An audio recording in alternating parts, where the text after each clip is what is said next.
নমস্কার বন্ধুরা, আজকের গাছ গল্পতে আমি আজকে স্পাইডার প্ল্যান্ট দেখাচ্ছি। আমার তৈরি করা স্পাইডার প্ল্যান্ট চারা থেকে তৈরি করা। খুব সুন্দর দেখতে এই গাছগুলো এবং খুব সহজেই বাড়িতে তৈরি করা যায়।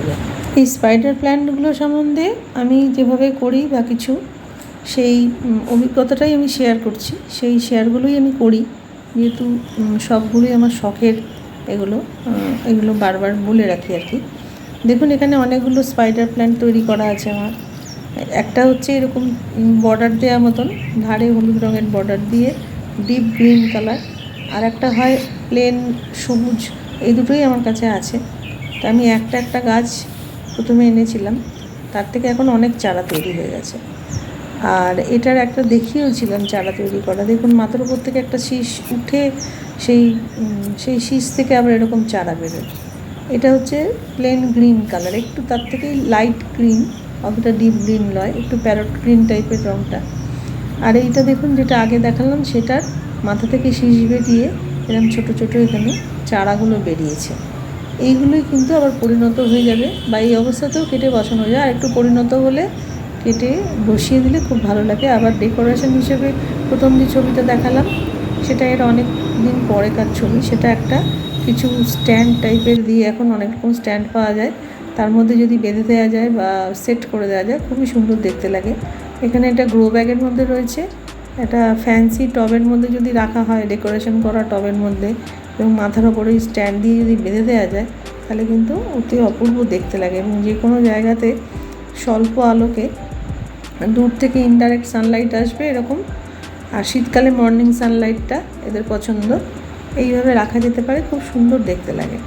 ডাইনিং টেবিলের কাছেও যদি সানলাইট আসে, হালকা আলো আসে, তাহলেও কিন্তু এগুলো বেশ সুন্দর হয়।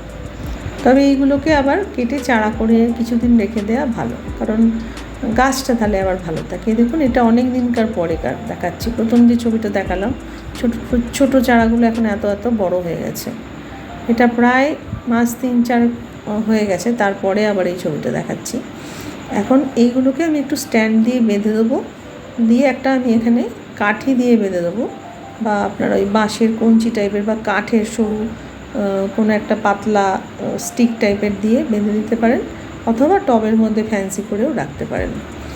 দিয়ে কিছুদিন রাখবো, খুব সুন্দর দেখতে লাগে। আমার বারান্দায় রয়েছে, ওপরের ব্যালকনিতে। এবার এরকম হলুদ হলুদ পাতা হয়ে যায়, ওভার ওয়াটারিংয়ের জন্য হয়ে যেতে পারে, বা কম ওয়াটারিংয়ের জন্য। এখানে ওভার ওয়াটারিংয়ের জন্যই হয়তো হয়েছে। আবার অনেক সময় নর্মালি পুরনো পাতাগুলো শুকিয়ে যায়, সেগুলোকে এরকম তুলে আস্তে করে টান দিলেই বেরিয়ে যায়। ওগুলো পরিষ্কার করে দিতে হয়, দেখতেও ভালো লাগে আর গাছের পক্ষেও ভালো। সবুজ পাতাগুলোই শুধু রেখে দেবেন। এবার দেখুন, এই একটা কাঠির মতন নিয়েছি আমি, একটা কাঠের লম্বা একটা স্টিক টাইপের, সেটাকে পাশ দিয়ে সে করে যেন চাপ না লাগে এরকম জায়গায় একটা প্লেস করতে হবে, করে বেঁধে দিলাম। দিয়ে একটা দড়ি দিয়ে এটাকে তুলে এই ছোটো ছোটো চারাগুলোকে বেঁধে দিলাম। খুব সুন্দর দেখতে লাগে। এইভাবে কিছুদিন আমি ডেকোরেশন করে রেখে দেবো। তারপরে আমি কিছুদিন পরে আবার এখান থেকে ছোটো ছোটো চারা করে নেবো আর কি। শখের মতন করে আপনারা যেমন খুশি সাজাতে পারেন। আজকে এই গাছ গল্পেতে আপনাদেরকে সকলকে এই স্পাইডার প্ল্যান্ট সম্বন্ধে দেখালাম।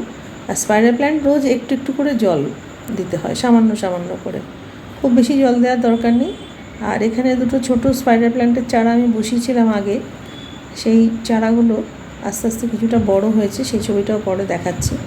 একটা হচ্ছে এরকম ডিপ পাতা, আর একটা একটুখানি বালি মাটি সামান্য কম্পোস্ট মিশিয়ে বসিয়ে দিয়েছিলাম। খুব চাপ মাটিতে না বসালেই ভালো, তবে এদের বিশেষ কোনো মাটির ফ্যাসিনেশন নেই, হয়ে যায় মোটামুটি। খুব বেশি গোড়ায় জল না বসে যায়, সেটা দেখলেই হয়ে যাবে। আর হালকা আলো পেলেই হবে, ইনডাইরেক্ট সানলাইট পেলেই যথেষ্ট।